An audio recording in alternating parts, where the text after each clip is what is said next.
ఓం నమో నారాయణాయ శ్రీమతే రామానుజాయ నమః. శ్రీమన్నారాయణ చరణం శరణం ప్రపద్యే. అస్మద్గురుభ్యో నమః. అందరికీ నమస్కారం అండి. మనకు పరమ పవిత్రమైన ఈ మాఘమాసంలో శుద్ధ ఏకాదశి, ఈరోజు దశమి, రేపు ఏకాదశి. కాబట్టి మనము ఏకాదశి వ్రత కథను వింటూ ఉంటాము. ప్రతి మాసంలో కూడా 2 ఏకాదశులు వస్తాయి. అయితే ఈ ఏకాదశి అనేది ఎటువంటి విశిష్టత కలిగింది, తర్వాత ఆ రోజు ఏం చేయాలి అన్నీ కూడా మనకి కథలోనే ఉంటాయి. కాబట్టి వ్రతము ఆచరించడము అనేది ఏకాదశి వ్రతము, ఉపవాసము, జాగారము, ద్వాదశి పారాయణ చేయడం, ఇది మనము ప్రతిసారి చెప్పుకుంటాము. అయితే విష్ణువుకు ప్రీతికరమైనది ఈ ఏకాదశి. మరి అటువంటి ఈ ఏకాదశి మాఘమాసంలో అంటే ఇంకా చాలా విశిష్టమైనది. కాబట్టి తప్పకుండా అందరూ భక్తి శ్రద్ధలతోని ఈ కథను విని మరి అక్షంతలు తల మీద వేసుకొని ఆ శ్రీకృష్ణ పరమాత్మకు, శ్రీమన్నారాయణునికి మనస వాచ కర్మణ నమస్కరించుకోండి, చక్కగా ఫలితాన్ని పొందండి. అయితే పూర్తి కథను వినండి. నచ్చితే లైక్ చేయండి. తప్పకుండా మీ కోరికలు నెరవేరుతాయి. అదేవిధంగా కామెంట్ చేయండి ఓం నమో నారాయణాయ అని. ఇంకా ఛానల్ సబ్స్క్రైబ్ చేయకుంటే సబ్స్క్రైబ్ చేయండి. మరి ప్రతిసారి చెప్పుకునేదానండి, ధర్మరాజు కృష్ణుడిని అడుగుతూ ఉంటాడు ఏకాదశి గురించి తెలుపమని. ఈరోజు కూడా ఈ వీడియోలో ఈ ఏకాదశి గురించి కూడా మనము ఈ కథను చెప్పుకుందాం. యుధిష్ఠుడు శ్రీకృష్ణుడిని అడుగుతూ ఉన్నాడు, భగవంతుడా, నాయందు దయ ఉంచి మాఘమాసంలో శుక్లపక్షంలో వచ్చే ఏకాదశిని ఏమని పిలుస్తారు? దాని యొక్క వ్రత విధానం ఏంటి? ఆ రోజు ఏ దేవుణ్ణి పూజించాలి? నాకు వివరంగా తెలియజేయవలసింది అని ప్రార్థించాడు. అప్పుడు శ్రీకృష్ణుడు ధర్మరాజుతోని ఈ విధంగా చెప్తూ ఉన్నాడు, రాజేంద్ర, మాఘమాసంలోని శుక్లపక్ష ఏకాదశిని జయ ఏకాదశి అని పిలుస్తారు. ఇది అన్ని పాపాలను పోగొడుతుంది, పవిత్రులను చేస్తుంది. మానవులను పవిత్రులను చేసుడే కాదు, భోగభాగ్యాలను కూడా ఇస్తుంది, మరియు మోక్షంను కూడా ప్రసాదిస్తుంది. అటువంటి గొప్పనైనది ఈ ఏకాదశి అని చెప్తూ బ్రహ్మహత్య మరియు పిశాచత్వమును కూడా పోగొట్టగలగ మహిమ కలిగింది ఈ ఏకాదశి. అంటే బ్రహ్మహత్యాది పాపాలు చేసిన వాళ్లకు అటువంటి పాపాలను కూడా తొలగిస్తుంది. మరియు పితరులు ఎవరైనా వాళ్ళ పాప కర్మల చేత మోక్షాన్ని పొందని వాళ్ళు స్వర్గము నరకం కాకుండా పిశాచ రూపంలో తిరుగుతూ ఉన్నట్టయితే వాళ్ళ పూర్వీకుల పిశాచత్వాన్ని కూడా తొలగింపజేస్తుంది అట ఈ ఏకాదశి. అటువంటి మహత్తు కలిగది. మరి ఈ వ్రతం చేయటం వల్ల మానవులు ప్రేతత్వాన్ని నుండి విముక్తి పొందుతారు. అటువంటి పిశాచత్వాన్ని నుండి విముక్తి పొందిన వారి యొక్క కథను నీకు తెలుపుతాను, చాలా శ్రద్ధగా విను అని చెప్తూ ఉన్నారు ఆ శ్రీకృష్ణ భగవానుడు ధర్మరాజుతోని. ఒకప్పుడు దేవలోకంలో ఇంద్రుడు రాజ్యం చేస్తూ ఉన్నాడు. మరి దేవగణములు పారిజాత వృక్షములతో నిండిన నందనవనంలో చక్కగా అప్సరసలతో స్వేచ్ఛానుసారంగా విహరిస్తూ ఉన్నారు, ఆనందపడుతూ ఉన్నారు. గంధర్వులు పాటలు పాడుతూ ఉన్నారు. 50 కోట్ల గంధర్వులు అటండి. మరి వాటికి నాయకుడు దేవరాజు. ఈయన ఏం చేసిండు, రోజు పండగ అంటే సెలబ్రేషన్స్, పాటలు పాడడము, నృత్యాలు చేయడము, స్వేచ్ఛగా విహరించడం అక్కడ ఆ నందనవనాల్లో ఆ విధంగా సాగుతూ ఉందట. అప్పుడు అక్కడ గంధర్వులు పాడుతూ ఉన్నారట. ఆ గంధర్వులలో ముఖ్యమైన పాటలు పాడే వాళ్ళలో ముఖ్యులు ఎవరు అంటే పుష్పదంతుడు, చిత్రసేనుడు. మరి చిత్రసేనుడు భార్య పేరేమో మాలిని. వీళ్ళ నుండి ఉత్పన్నమైన కన్యనే చాలా అపురూపవతి, అందవతి, అందంగా ఉందట అమ్మ. ఆ అమ్మాయి పేరు పుష్పవంతి అని పేరు పెట్టారట. అలాగే ఈ పుష్పదంతుడి యొక్క కుమారుడి పేరేమో మాల్యవానుడు. అయితే ఈ పుష్పవంతి చిత్రసేనుడి కూతురు మరియు ఈ పుష్పదంతుడి యొక్క కుమారుడు మాల్యవానుడు ఇద్దరు కూడా అంటే యువకులు కాబట్టి వాళ్ళు ఇక్కడ ప్రముఖంగా జంటగా ఒకరు పాడుతూ ఉంటే ఒకరు నాట్యం చేస్తూ ఆనందిస్తూ ఉన్నారు. ఈ పుష్పదంతుడి కుమారుడైన మాల్యవానుడు ఆ పుష్పవంతి యొక్క రూపాన్ని చూసి మోహించిండు, అనురాగం పెంచుకున్నాడట.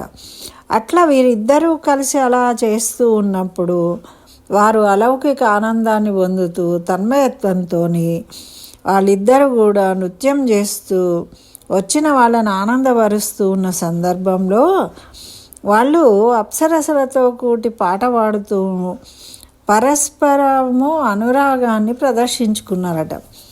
ఆ అనురాగ పొందడం వల్ల ఏమైంది, వాళ్ళు పాటలలో అపశృతులు వచ్చాయట. అంటే తన్మయత్వం చెంది వాళ్ళు దీన్ని పట్టించుకోకుండా మిగతా వాళ్ళను పాట పాడేసరికి అపశృతి కలిగిందట, తాళభంగం కలిగిందట.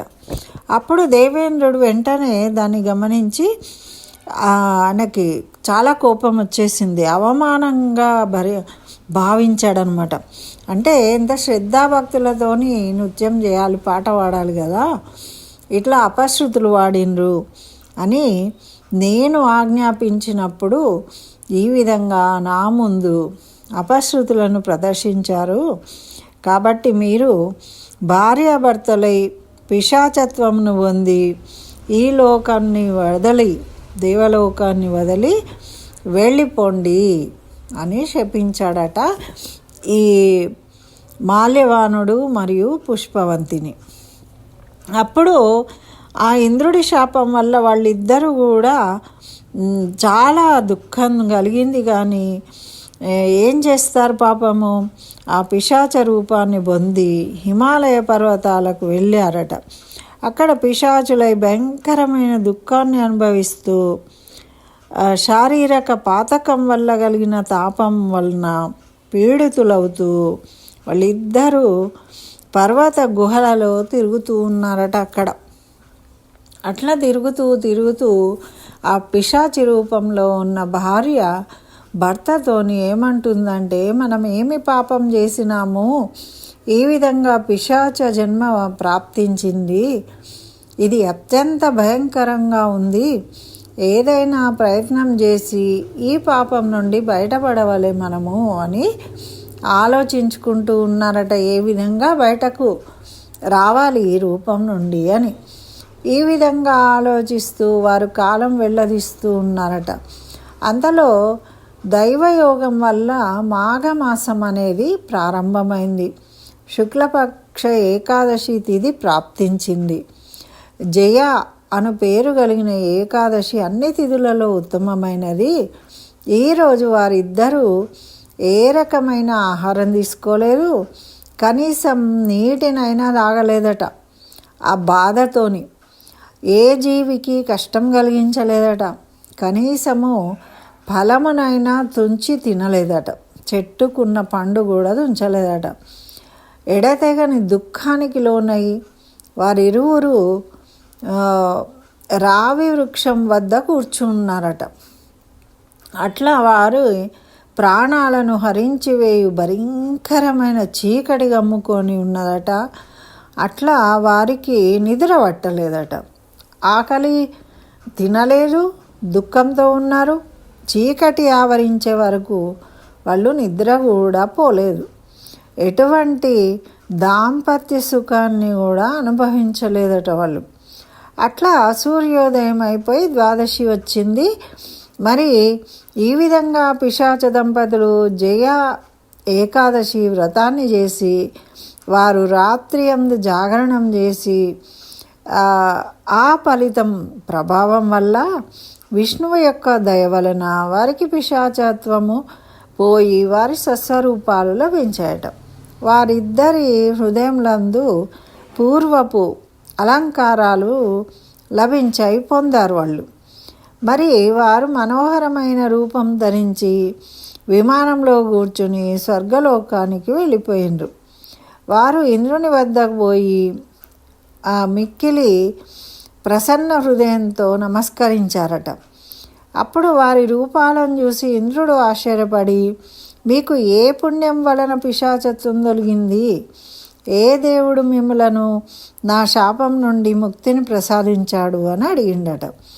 అడిగితే మాల్యవానుడు ఈ విధంగా చెప్పాడు, స్వామి, భగవానుడైన వాసుదేవుని కృపచే జయి అను పేరుగల వ్రతాన్ని ఆచరించి పిశాచత్వం నుండి విముక్తి పొందితమే అన్నాడట. అప్పుడు ఇంద్రుడు ఏమన్నాడంటే, అంతా అయిన మీరు నా మాటలను వినండి. ఏ మానవుడు ఏకాదశి వ్రతమును చేసి కృష్ణుని శరణు వేడుదురో వారు నాకును పూజనీయులు. అంటే సాక్షాత్తు ఇంద్రుడు కూడా పూజింపదగిన ఉత్తమ గతిని పొందుతారు వాళ్ళు అని తెలియజేసిండు, వరం ఇచ్చాడట. ఈ విధంగా శ్రీకృష్ణుడు, రాజా, ఈ విధంగా ఏకాదశి వ్రతం చేయాలి. నృపశ్రేష్ఠ, జయి ఏకాదశి ఆత్మహత్యా పాపంను కూడా పోగొడుతుంది. ఎవరు జయ వ్రతము చేసి అన్ని ప్రకారముల దానము చేసిన వారు సంపూర్ణ యజ్ఞములను చేసిన వారు అవుతారు. ఈ మహత్యంను చదివినను వినినను అగ్నిష్టోష యజ్ఞఫలము లభిస్తుంది అని ఆ కృష్ణ భగవానుడు ధర్మరాజుకు ఈ జయి ఏకాదశి యొక్క వ్రత మహిమను తెలియజేసిండు. స్వస్తి. జై శ్రీమన్నారాయణ. సర్వం శ్రీకృష్ణ చరణారవిందార్పణమస్తు.